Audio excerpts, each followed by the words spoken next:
Chairman NAB کی زیر صدارت نیب کا اہم اجلاس۔ Chairman NAB justice retired Javed Iqbal کی زیر صدارت نیب ہیڈ کوارٹر میں اہم اجلاس ہوا، جس میں ادارے کی مجموعی کارکردگی کا جائزہ لیا گیا۔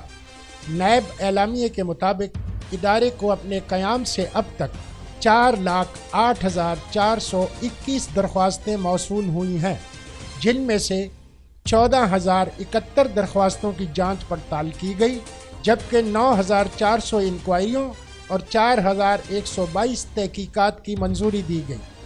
اس کے علاوہ 3,813 افراد کو گرفتار کر کے ان کے خلاف 3,428 ریفرنس بھی دائر کیے گئے، جبکہ احتساب عدالتوں میں اس وقت 895 ارب روپے مالیت کے 1,919 نیب ریفرنس زیر سماعت ہیں۔ اجلاس سے خطاب کرتے ہوئے چیئرمین نیب نے کہا ہے کہ بدعنوان، اشتہاری اور مفرور ملزمان کو انصاف کے کٹہرے میں لایا جائے گا، تاکہ ان سے قوم کی لوٹی ہوئی دولت برآمد کر کے قومی خزانے میں جمع کرائی جا سکے۔ تجارت نیوز کو یوٹیوب پر سبسکرائب اور لائک کیجیے۔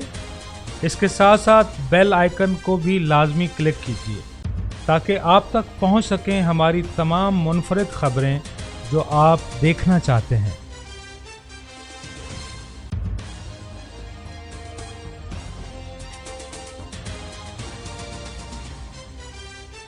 آپ دیکھ رہے ہیں تجارت نیوز، بہتر اپنا